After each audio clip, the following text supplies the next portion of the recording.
Hey guys, it's DF FTO Nerd Talk. You listen to a brand new episode of FTO Podcast, so make sure you sit back and enjoy. Also, make sure you like, follow, and subscribe on every social media page. Enjoy the show.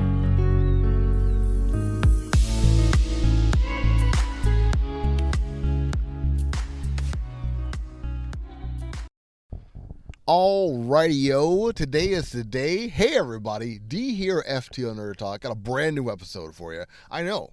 This is like the 4th episode in 1 week. But you know what?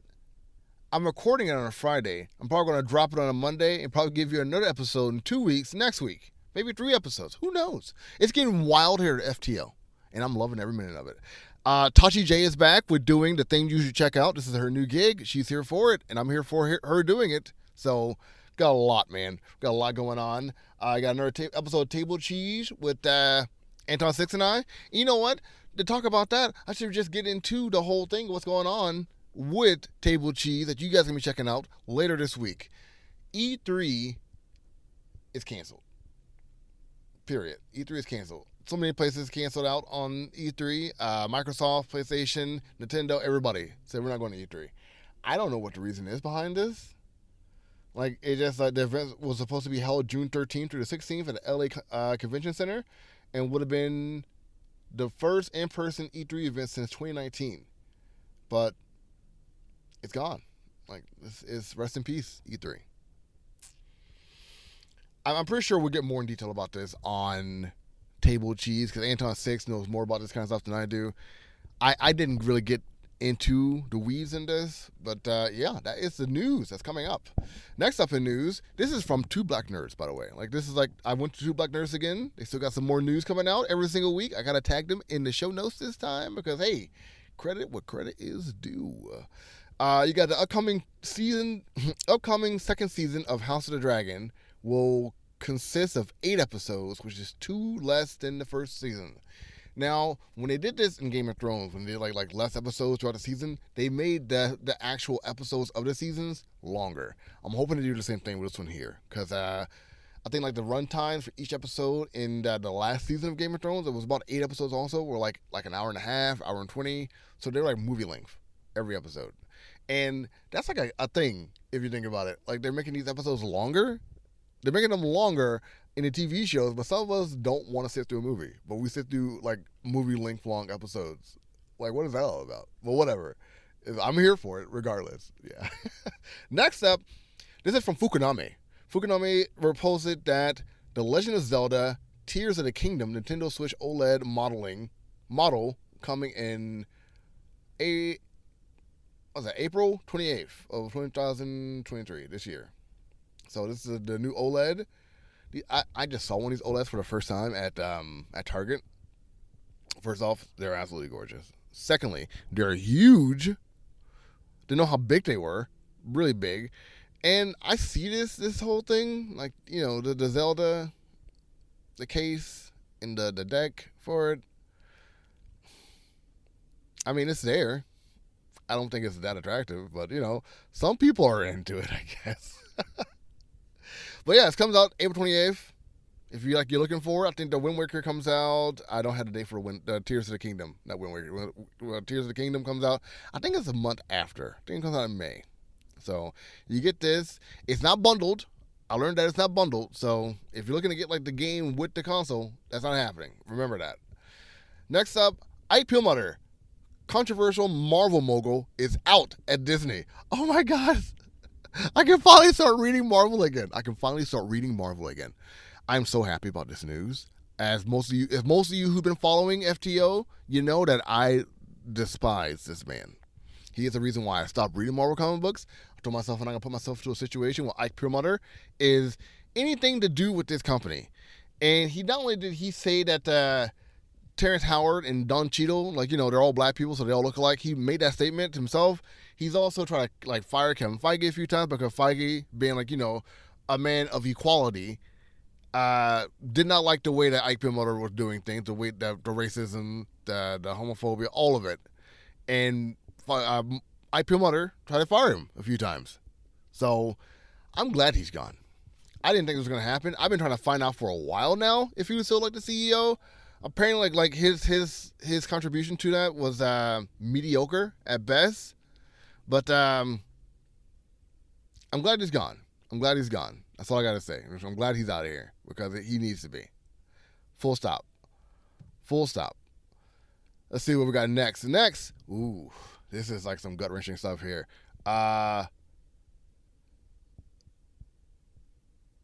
Jonathan Majors is updating his news about a situation. He's posting articles, not articles per se, but how do I put this right? He put out a text message recently between his I'm assuming his former girlfriend and himself. The situation that happened with that, she goes on to say like, I didn't know you were gonna get arrested. They said it's protocol. Like, it was my fault. I did try to grab your phone. It wasn't an assault. She said all these things in the text message. Some people don't still like not biting what he's selling. I mean, that's the proof. Like, whether or not he did something in the past, like that's not for me to hop on board with. You know what I mean? Like, it does matter. But I'm talking about this situation. In this situation, like, he is showing that he didn't have anything to do with this. He had other directors and other people he worked with that said, like, he is problematic. There's a lot of people that are problematic in Hollywood. Doesn't make it okay. Like, I'm not trying to like to vindicate anybody, but like this situation here, it seems like he's putting out all the information he needs to for this, and that's all I can really talk about. Like, the person who went to the police, I'm not sure if he got paid off. I'm not sure what happened in that, but like he does have proof. That's all I can say. I know it sounds like I'm trying to cape for this guy. That's not the case. I'm trying to put it like this is what happened. This is how it looks. This is what's going on. Talking about these kind of situations is tricky because like you can't like talk about something like this and like talk about something that goes like to the linear of A and B and C and that seems like you're trying to like to vindicate somebody. That's not the case. It's just that's what this is. That's how it is. That's what I'm going for. That's how it looks. That's it. It could be a whole different thing behind the scenes. So I will still keep your distance away from Jonathan Majors in the future. Just putting it out there. Just putting it out there. It's the same thing with Johnny Depp and Amber Heard. They're both awful. But like the fact that we know that both of them are awful, like they kind of cancel out them both being awful. And like you can like partake in their films. Let's talk about this quite a few times also. Next up, the X-Files. Chris Carter teases that Ryan Coogler is possibly involved in a reboot of the X-Files. That threw me for a loop. I'm not gonna lie. That threw me for a loop. So not only do we have Jordan Peele doing Twilight Zone, I know like it's probably canceled by now or like on hiatus at most, but now we got Coogler doing an X-Files. So like the sci-fi is getting rich with blackness. That's what I'm talking about. That is what I'm talking about. Yes. Like when I first found out that The Matrix was written by a black woman, I was so ecstatic. I was so happy to hear about that. That and like Terminator, yes. Yes. 1,000 times yes. So like some of the greatest sci-fi that we know of is like by black people, and that is something I am fully on board for. Like full on. So we don't exactly know when this is gonna be happening or if it is gonna happen or not, but like it is teased, it is talked about. Ryan Coogler could possibly be doing the X-Files. If it is happening, it will still be in the same wheelhouse as Disney because Fox owns the X-Files. So it's not that far out of reality. It just isn't. Next up, this is the one I'm not too sure about how it goes down, but I'm going to talk about it anyway. The highly anticipated All Black Summer House spinoff is finally here with the trailer for Summer House Martha Vineyard. Now, this is something that's outside of my wheelhouse.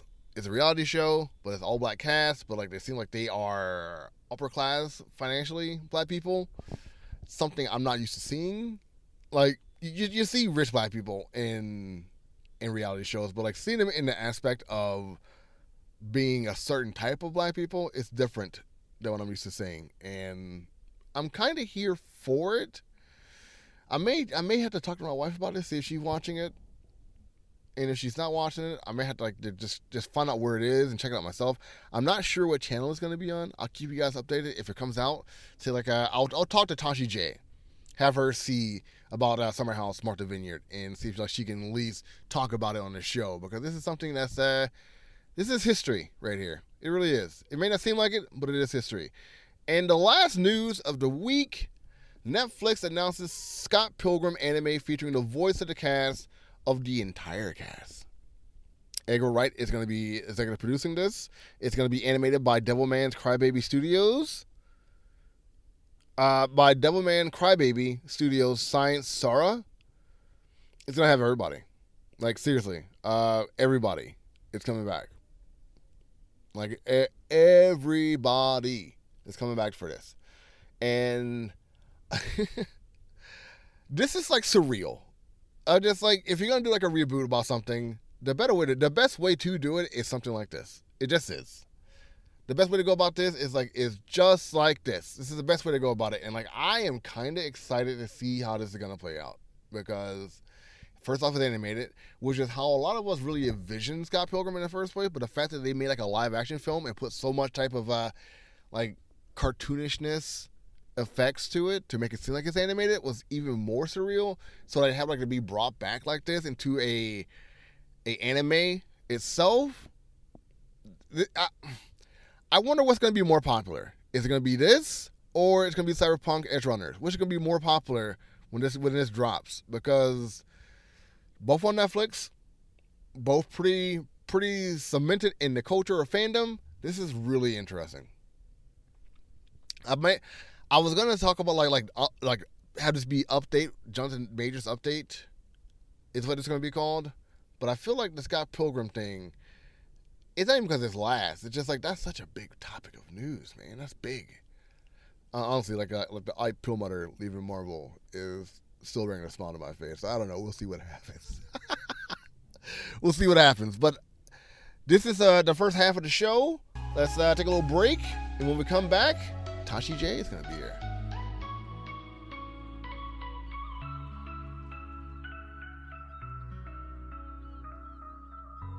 Hey guys, it's Toshi here, and we're back with this week's What to Check Out. So first on the list of What to Check Out is a show that I completely forgot about, but was very excited about when I first heard about it. That show is Rabbit Hole. If you're a fan of 24 or just a fan of Kiefer Sutherland, this is a show you want to check out, okay?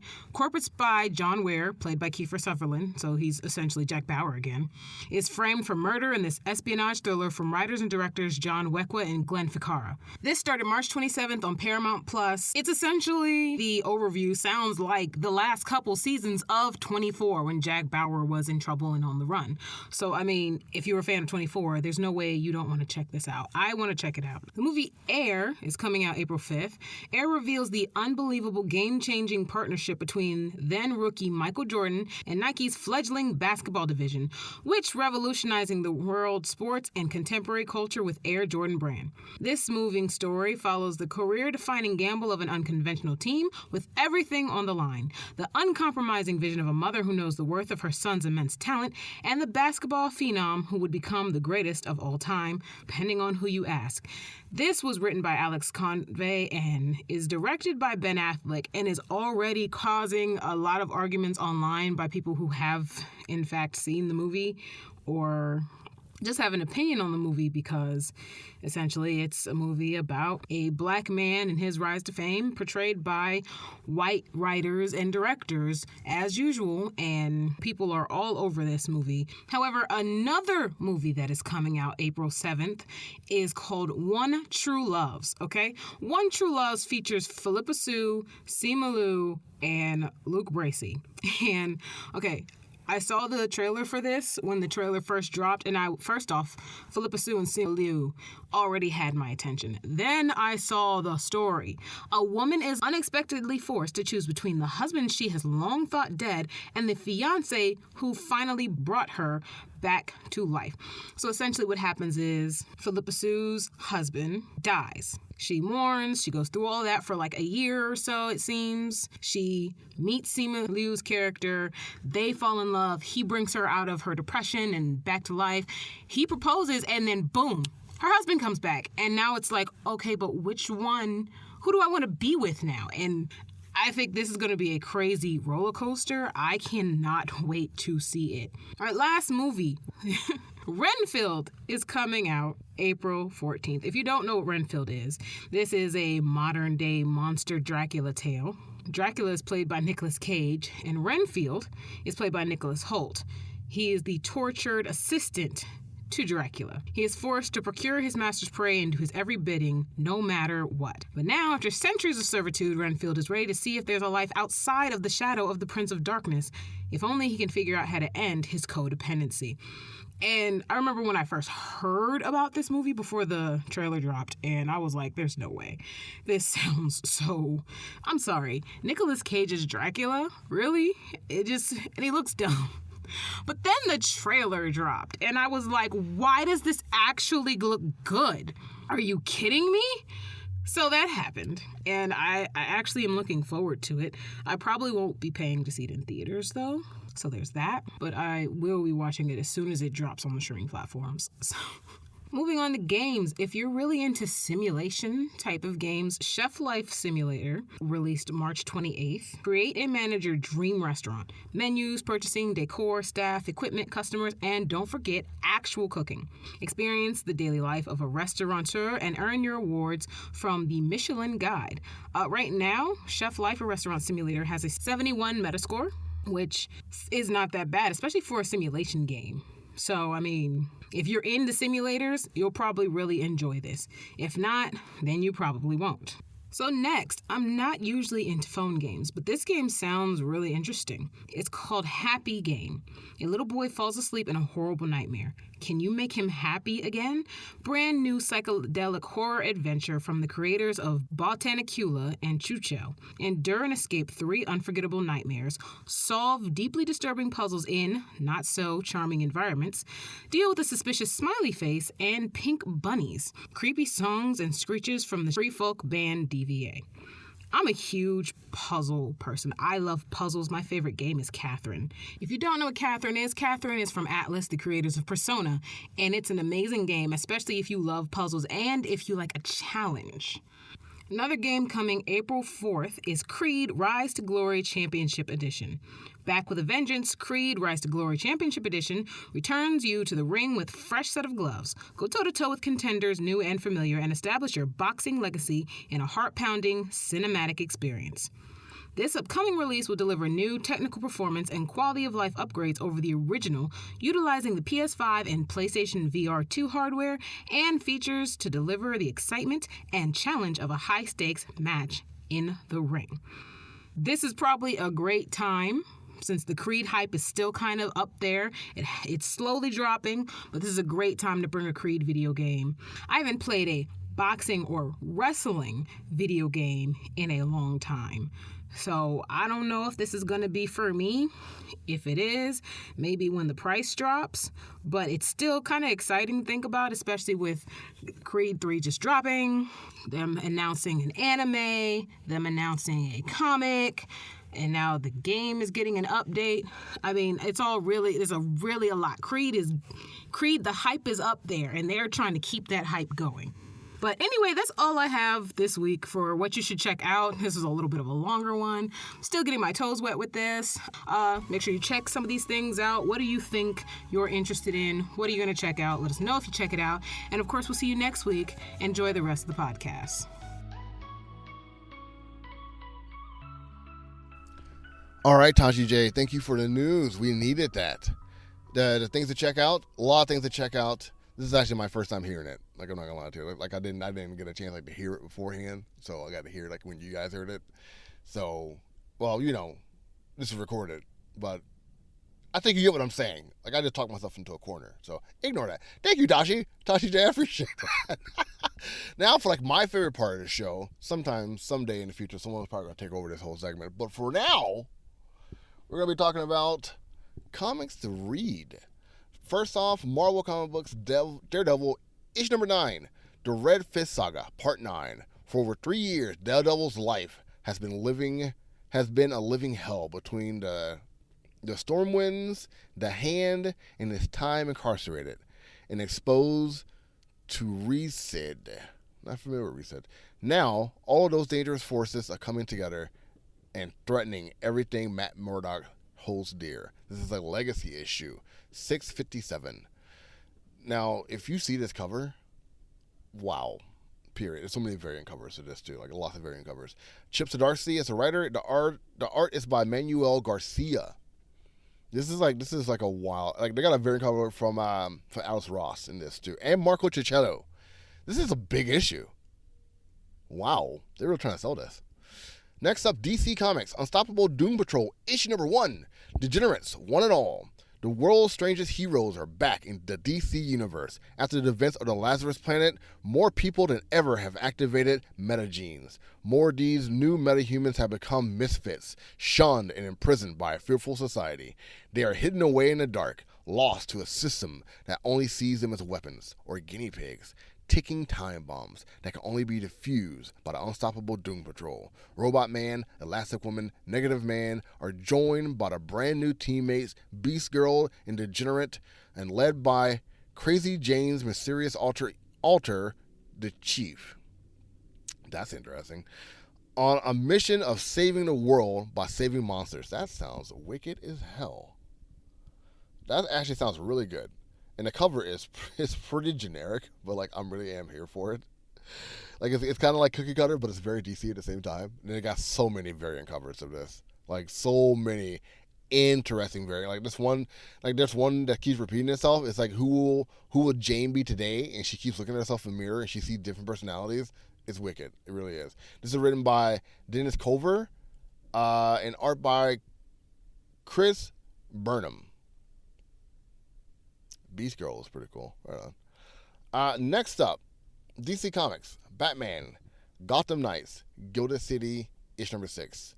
Gold Crush. You've seen the Gotham of past and present as it is ravaged by the Gold Iris virus, menaced by villains across time, and protected by its respective heroes. Now it's the final post-pounding issue. See this story that has spanned centuries come to a close and bear witness to the events that led to the hit game. Each issue will also offer a code for readers to redeem in a Gotham's game for an exclusive item. For issue 6, readers will receive a code for an executive signal colorway. Red Hood signal colorways shown also available for Batgirl, Nightwing, and Robin. Readers who redeem the code for all 6 issues will receive a special 7th item. Terms apply. See frequently asked questions on DC.com for details. That is the most generic synopsis I have ever read for a comic book. I didn't know they can get like that. But it has Vandal Savage inside of it, so there's that. And it does seem like it's pretty cool. Written by Evan Narcissus and artist by Abel.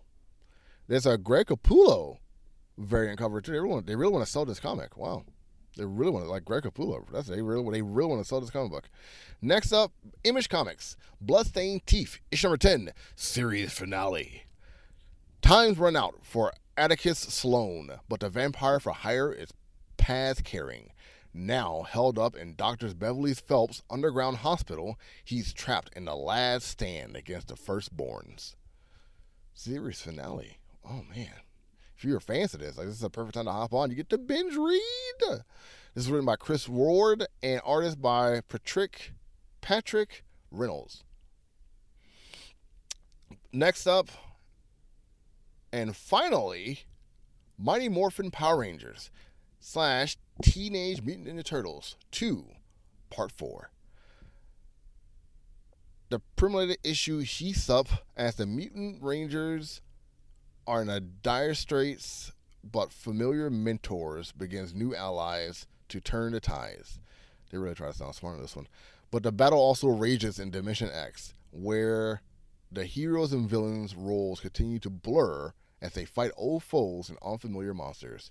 The Mutant Rangers shouldn't celebrate too soon, though, as their worst enemy arrives in a monstrous new form. This is 32 issues, $5. This cover is epic. And it's epic because Dan Mora did like the main cover for this, but the variant covers, I actually took a picture of the variant covers because there's so many of them. There's so many variant artists on this, I can't even like say them all because like I won't have enough time to talk about all of this. But Freddie Williams III is a part of it. Miguel Mercado is a part of this.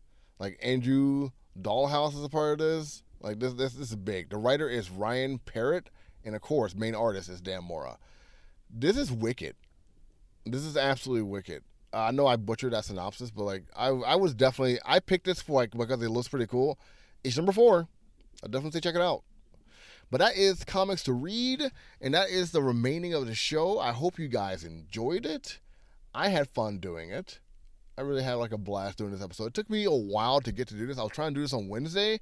I just got so busy, and like the day I really wanted to do it, my computer died on me, so that happened. But yeah, hopefully this will be dropped soon for you guys. I hope you guys check out Toshi J. Hope you check out Two Black Nerds. I'll put Phucaname in here too, just so you guys can check them out as well. But that is the show. Hopefully, I'm currently in timeout for Instagram. Hopefully that fixes itself pretty soon. Like you can still see myself and stuff like that, but like the behind the scenes stuff, I've been naughty. So we'll see what happens there. And to get that all fixed out, I'll keep you guys updated. I'm not even sure why I'm talking about it. I probably shouldn't be, but I am. Hopefully in pursuit that Instagram would hear this and fix this problem for me. But I'm gonna keep on reporting it every day. So we'll see what happens. There's a lot of stuff happening in the world. Stuff in Tennessee, stuff in California, stuff all over, like law-wise and like people taking action wise. I don't want to say it out loud because like we're all going through some stuff. I really like saying it out loud is like it's too much. But on a different note, the Mighty Z is also been going through some stuff with Black Sand Comics. She had everybody in the comic community rallying for her. I am so happy that she is. Seeing how strong the blur community can be and how they rally against people that deserve to be rallied for. And she is really doing a lot of stuff talking about like the diaspora of blackness, not just blackness, but also like people of color. And when I say people of color, I really mean people of color. She talks about East and West Asian people when it comes to like the comic books and actual media that we consume, like the true spectrum of nerddom that she gets into. She's also talking about different things when it comes to like the women of the world and inside medium that we see on the spectrum. And it's such like a vast spectrum, a part of the diaspora of women and people of color that she gets into.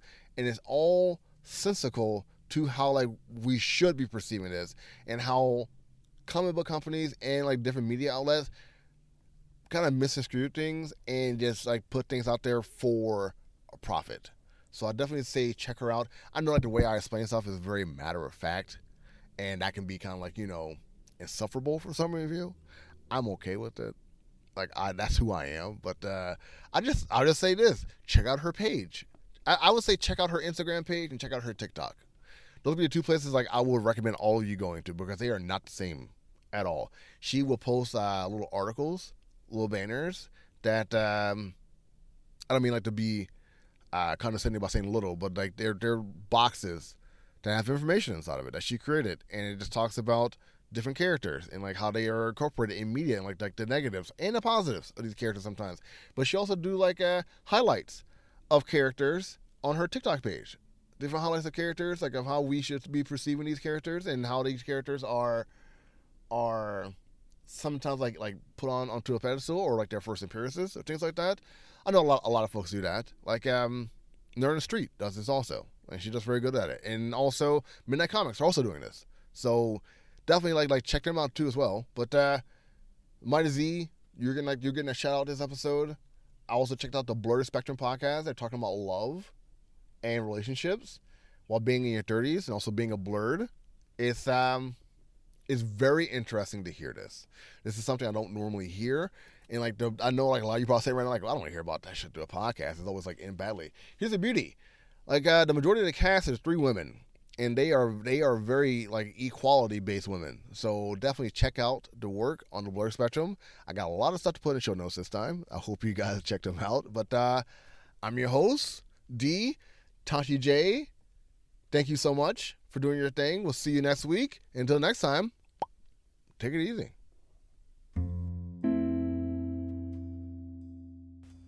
Hey guys, D here of FTO Nerd Talk. I hope you enjoyed the podcast. Make sure you like, subscribe, follow, tell your friends about FTO Nerd Talk. Got a lot of different shows for all of you. Make sure you tune in every week for a brand new episode. Take it easy.